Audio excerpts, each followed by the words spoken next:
Hello, this is the only solo episode of my English project music podcast entries.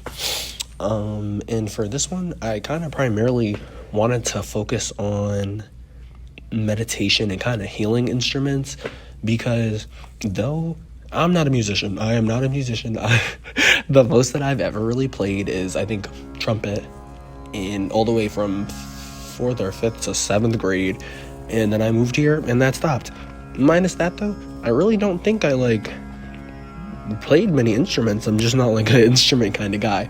But with that being said, I do really find healing, quote unquote, healing instruments just kind of interesting in the fact that, I don't know, there's just more of a science to it. You can, you know what I'm saying, pressure points and but there's also a mystical kind of religious aspect to it, i.e. just kind of your 7 chakras, or again pressure points. I keep forgetting pressure points is actually more than just your physical body, but still. So I always find stuff like that really interesting. And so that's why I was oh, you know what? And it's just me, myself, and I. So I was this makes that way easier. But gonna sound like a robot for a hot second because I'm just gonna read what I wrote down. But overall, for quote unquote sound healing, or paraphrase history, is that sound healing can be traced back for more than about 40,000 years. Most people use didgeridoos, which are, to me, look closer to a flute or a piccolo, but a wooden version of it, which I still find pretty cool. Again, that's just I don't know, that's just really cool to me, that somebody figured that out and ended up using it for more than just an instrumental kind of thing, and applied it and turned it into more positive ritualistic means. I enjoyed that. And it also, and apparently, primarily came from indigenous Australians. At first I just put off, because my common knowledge, I had put indigenous Africans, just because still to this day they use one of their primary instruments is didgeridoos. But when I had seen Australians, I was kind of bad at my eye for a second, but I was oh, I mean, one, they're both continents that are close to each other, and two, that also makes sense because of the size of Australia, and just I don't know, it just made sense to me. It just kind of made sense because of the size, more because of I don't want to say invaders, but people actually going over to different parts of Australia, and I also just didn't know a lot of the history of it, so yeah. They mainly focused on using it for relaxation, treating mental health issues, and to ward off evil spirits. Again, ritualistic kind of thing. So I was oh, okay, that makes way more sense. Even after all these millennia, we still use and incorporate it in therapeutic practices, even though it's not well known as regular therapies, mental or physical. On top of relaxation, some healing can also lessen chronic pain, improve sleep, help reduce anger, and more. Now, for the more part, I'm actually going to read this part. After, I'm definitely going to link this doc so you can just read it for yourself, and even read the comments and the stuff, so you can see even more in depth, kind of just more than just Google, just kind of straight away Googled, answered kind of comments on the side about certain things like the didgeridoos and the quote unquote more. But it also helps improve blood pressure, improve respiratory rate, reduce symptoms of anxiety and depression, and improve symptoms of some neurological disorders such as here we go again with the word I can't pronounce, such as fibromyalgia and Parkinson's disease. The Parkinson's one I've heard before, but the other disease I didn't know. But apparently it really does actually help with Parkinson's disease. Obviously, there aren't going to be that many scientific studies on it for a few obvious reasons. Mainly just because it's not a science that most people are particularly interested in studying or care to study. But I wish that was kind of the opposite case. But found that kind of interesting. More of the modern uses focus on physical ailments and body pains, or as an afterthought kind of therapy, like physical therapy after surgery. A guy I'll be talking about in a little second, Manolis, I also can't pronounce his last name. I'm just going to say Manolis Z. But Manolis is a like common like practitioner. Like, this is his job. He like, I'll explain a lot more about him in a second, but that's just his job. Like, 3 of the main things he does is sound baths, integral sound healing, sound massages, and he essentially, like, that's his practice. That's his therapy that he practices in, and I find that really interesting.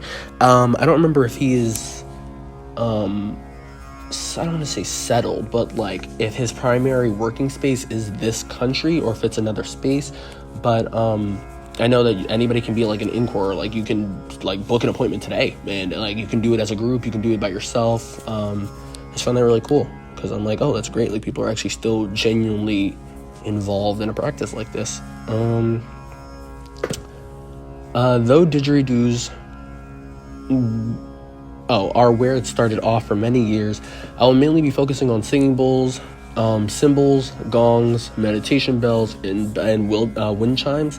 The mass majority of these instruments, if not literally all of them essentially, are primarily, and partially like Australia, as I said before, are primarily, or were primarily made in kind of like Southeast Asia, but mainly India and China. Mainly India, because a lot of them, like the gong, singing bowl, the meditation bells, and some there's different forms of like wind chimes, but that's just because wind chimes are just, wind chimes. Like, it's just like probably just something like kind of with a hole in it. Like, it's more just for like a natural kind of instrument. Like, that doesn't even need human contact or any type of contact for that to work. So that's why that when there's a bunch of different shapes and forms for that. But the singing bowls and the gongs especially are primarily from India because of like Tibetan and Buddhist culture, because that's just something they keep in basically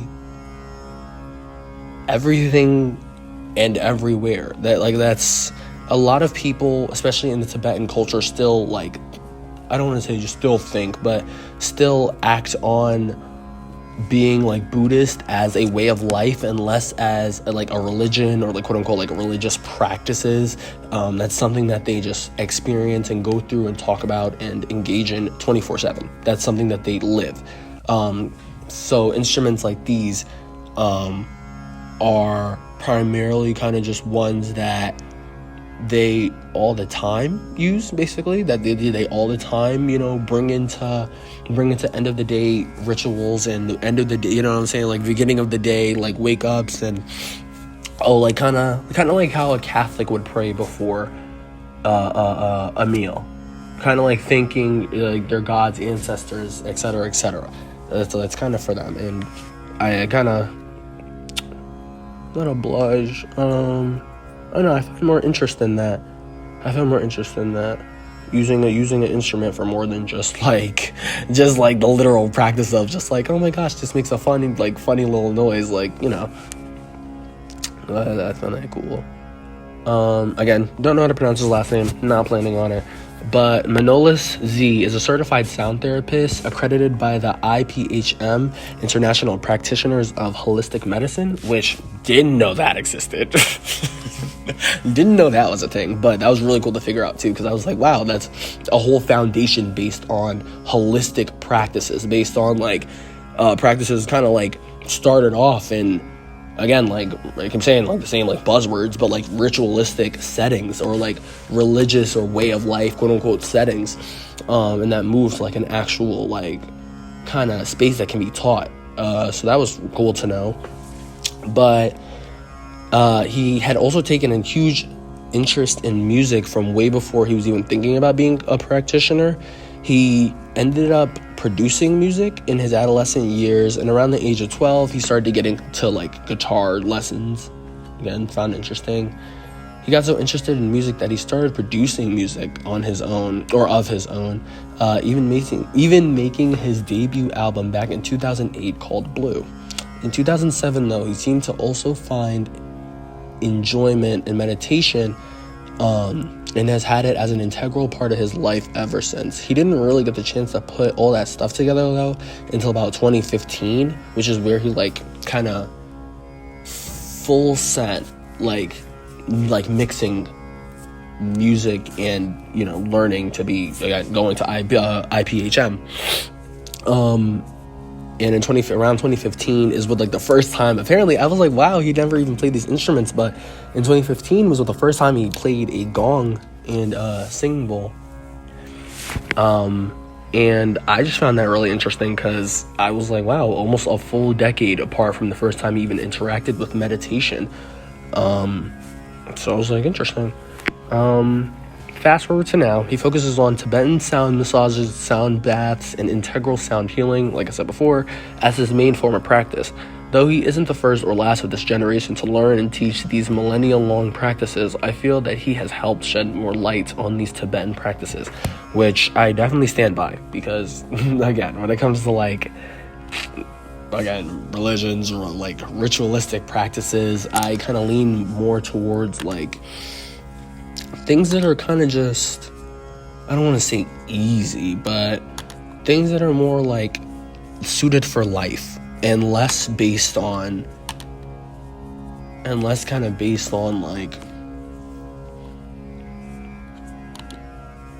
I don't necessarily know, like, just kind of just based, like, less based on, it is more of a community thing. Less based on, like, singularity, and more based on, like, a community actually living and learning it together, or just figuring out different ways to, like, not necessarily settle in a space, but kind of just doing things on their own. Like, you know what I'm saying? Like, the instruments, for example, like, the fact that they not only use them just for sound or to fill a space, but they actually figured out how to use them for healing. And even if it's, like, a thing of, like, a placebo effect kind of thing, like, a lot of people are like, oh, well, they don't really work, it's just placebo. Even if that it's working, you know what I'm saying? It's working.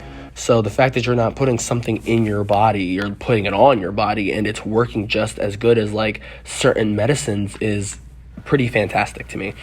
And yeah, that is the entirety of this first episode